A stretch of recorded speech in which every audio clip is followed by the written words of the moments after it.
Hi, I'm Peter J. Ray. Welcome to Adventures in History. Today's topic is Comedic Pedro, 1961. The cover of this video has a photograph of Laurel and Hardy, who were a famous comedy duo from the 1920s to the 1940s. And Stan Laurel was from England, the guy on the left. He was the thin guy, very easygoing, not too smart. And Oliver Hardy was American. He was sort of a chubby guy, rather difficult. They were very funny from the 20s to the 40s. Now, in January of 1961, John F. Kennedy was inaugurated as U.S. president. He'd been elected in November, and he had in his inaugural address he had the famous line, "Ask not what your country can do for you. Ask what you can do for your country." And terrible imitation of John F. Kennedy. And actually, it's a very nice sentiment, the idea of service. It's very important to have that attitude for any country to be successful. If everyone's just out for themselves, nobody doesn't care, then it's very problematic, to say the least. Anyway, that's such a wonderful line that we should have a service attitude. And definitely my mother and father were service-oriented people.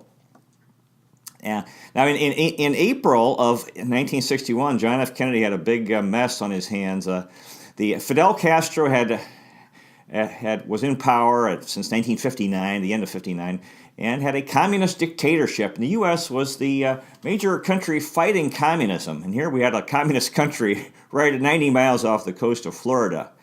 And so, the thing is, under communism, it involves a war on the wealthy, the destruction of the wealthy, and the middle class, and confiscation of property. A lot of American property was confiscated, and that of wealthy and middle class Cubans. And a lot of Cubans went into exile, came into the U.S., and then they wanted to overthrow the Fidel Castro dictatorship. And under U.S. President Dwight Eisenhower, support was given, training and weapons, and there was an invasion of Cuba at the location was the Bay of Pigs in April 1961. It was that John F. Kennedy inherited, and it did not go well. And then he was faced with the decision of whether he should provide air support, whether the U.S. Air Force should bomb the Cuban army positions in support of the rebels who were invading. He decided not to, and the invasion failed very quickly, and all a number of the guys were killed, and the rest were taken prisoner. And Cuban Americans were very angry with John F. Kennedy for not providing that Air Force support. And who knows? And Kennedy was assassinated in November of 1963, and there's endless conspiracy theories and who done it. And among others, he actually made war on organized crime, the mafia. And some people think Cuban Americans may have been involved because of they blamed him. Up till now, Fidel Castro finally died a few years ago, and his brother's in power. The communist government still was in power in Cuba. Okay, so in 1961, my parents actually took a trip in October for 16 days with their good friends Wayne and Ann Duff. And actually, if you've watched the videos about my father at Oberlin College, one of his best friends was Wayne Duff. Very good friends, and they had a lot of fun together, and they remained friends for the rest of their lives. And the two couples, my parents and Wayne and Ann.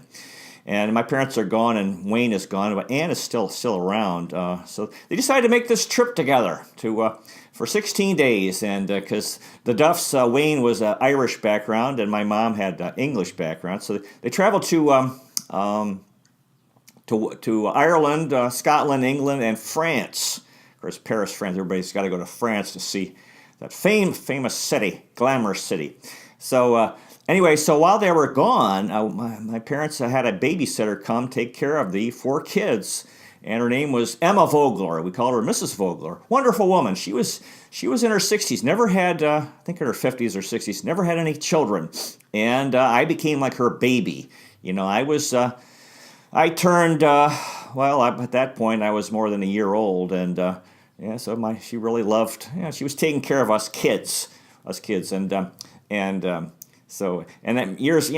the years, she was our babysitter, Mrs. Vogler, and I remember when I was, of course, I don't remember 1961, I was still too young to remember that, But years later, yeah, she would make these cherry pies for us, and she'd say, "Oh, Peter, I made this cherry pie just for you." And the thing is, the little kids, are kind of finicky about eating, and I didn't like cherry pies. I liked like a nice chocolate cake, something like that. And but I didn't want to hurt her feelings, so I had to, she'd make this cherry pie and then have a slice for me, and I would eat it and try to act like I enjoyed it. And a few years ago, that here in Rocky River, it's so-called River Days, which is like the annual day. It used to be called Rocky River Day. The culminating event was a Beatles tribute band, and they had the mayor of Rocky River, Pam Bopst, serving pie to the public. So I went to that, and they had they had these nice looking cupcakes and different things you could get, and including different types of pie, including cherry pie. So I thought to myself, oh gosh, I should have a slice of cherry pie in honor of Mrs. Vogler, which I did. And again, but then how desires are. I had that cherry pie, and I was very happy to remember her. And then they had these cupcakes. I kept thinking, oh, I want to get one of those cupcakes. I wonder if I can get in a cupcake. I didn't know if you had a limit of one, so I was able to sneak one, go over and casually get a cupcake. Got away with it. Nobody got mad. I had my cupcake. Mrs. Vogler, actually, she died in the late '80s. I went to visit her and in a nursing home, and it was funny.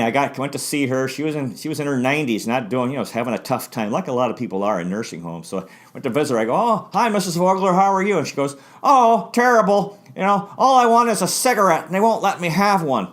So I went to the nurse's station. She had a pack of cigarettes that visitors could get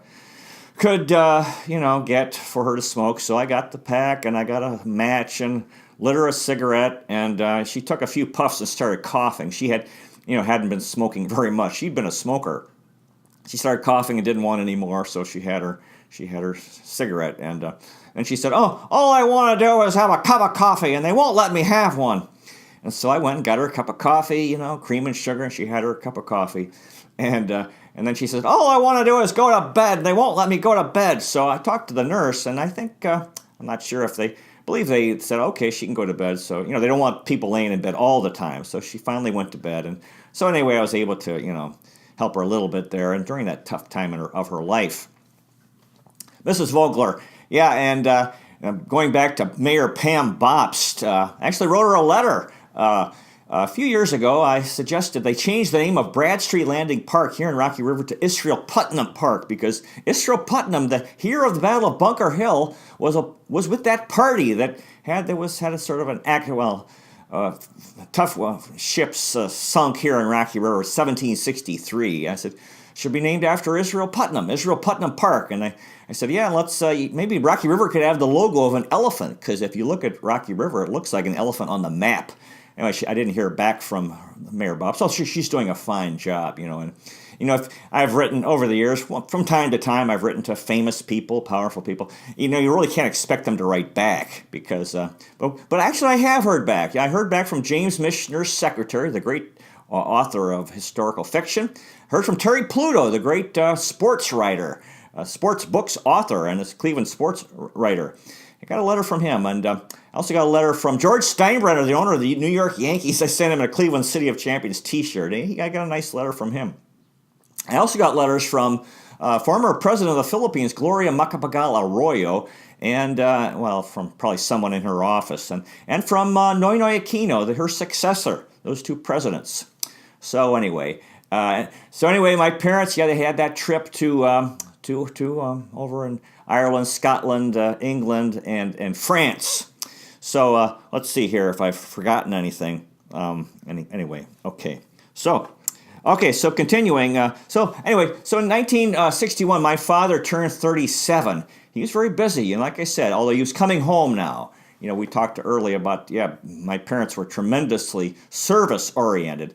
And he was coming home from after work, now helping my mother. Turned 37, very busy guy, and doing well, and a very good provider, for his family, which is something, that fathers need to do. He needs to support his family, and he did very well. He very determined, worked hard as a lawyer, and this has been, I hate to say I haven't been very good at that. I like to say, I haven't been very good at making money, and which is we shouldn't keep joking about.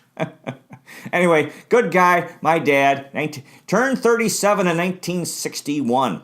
And my mother also turned 37. She had these 4 kids to take care of. And Mark, Mark and Pam were at Kensington Elementary School, which was a very beautiful walk, very short, pretty short walk and real pleasant. You going to school or going to the school, you take a right on Beechcliff Boulevard from our house, and it slopes down. It goes downhill and sort of slopes into Moorwood Parkway, and Moorwood Parkway slopes up. And then actually and there's these 2 triangles of grass. It was the builders of Rocky River, did a good job. These 2 little triangles where these, actually there's another street coming in, so they put these grass, sort of very scenic, real beautiful walk. I was very nostalgic because I took that walk myself for 7 years during my elementary school years.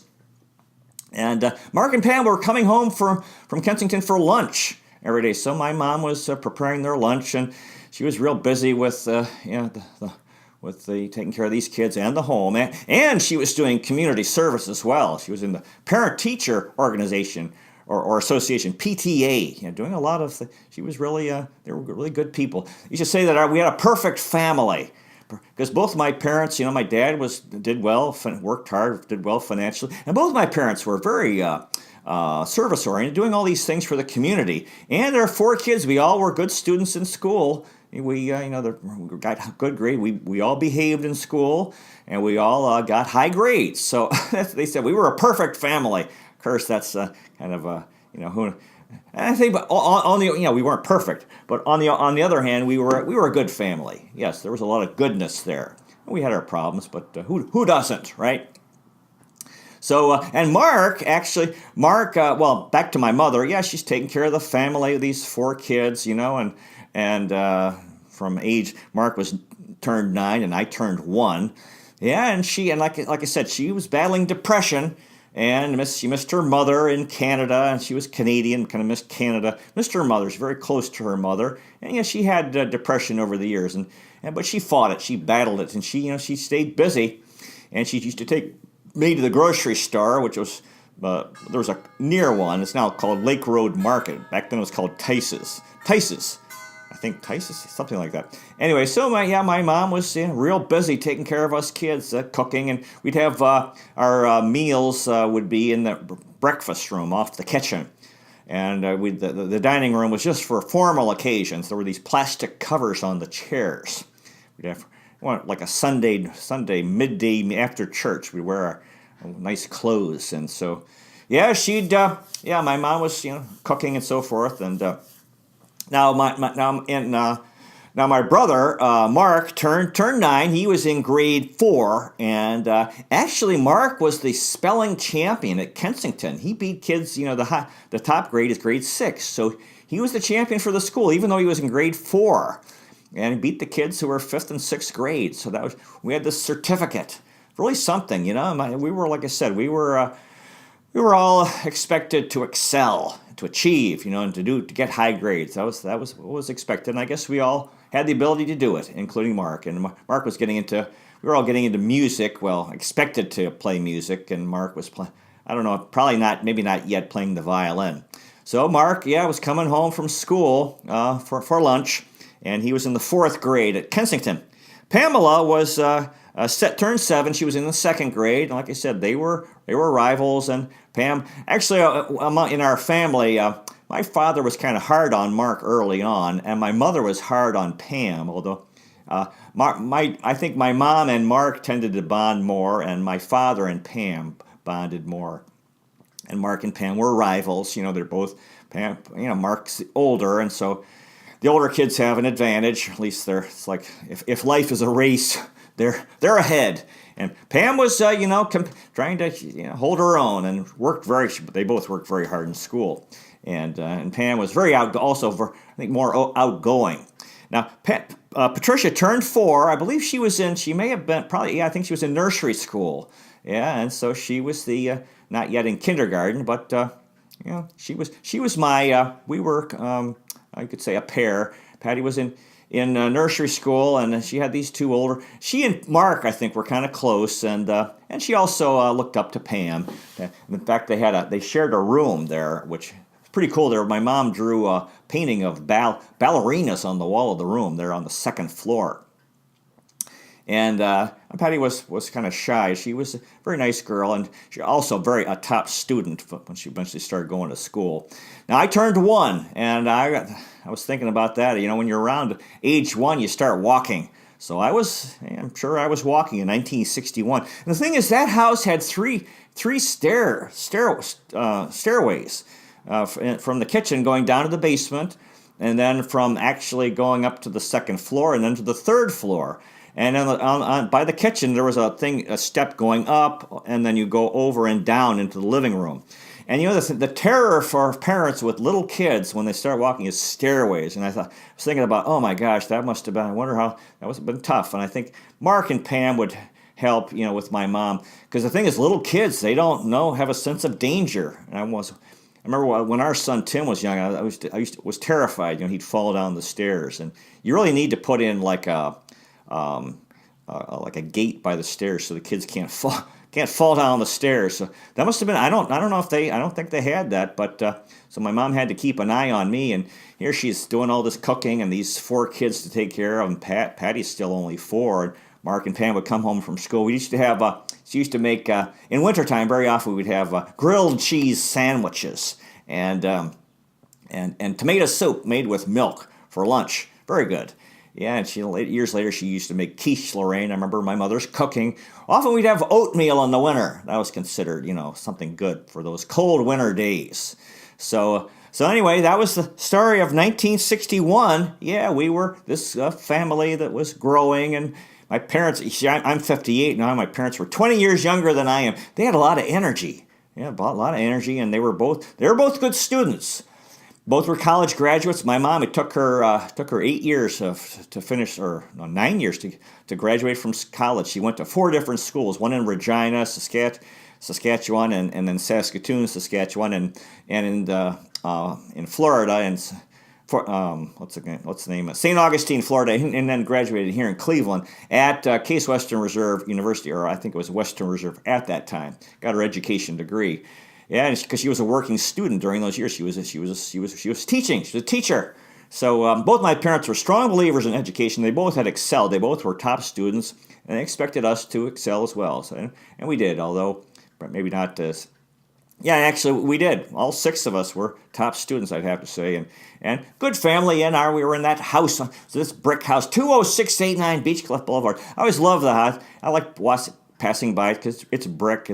You have all these memories of that house. So that's the story of 1961, Comedic Pedro. Thank you so much for watching. I really appreciate it. God bless you. Take care, and I'll see you next time.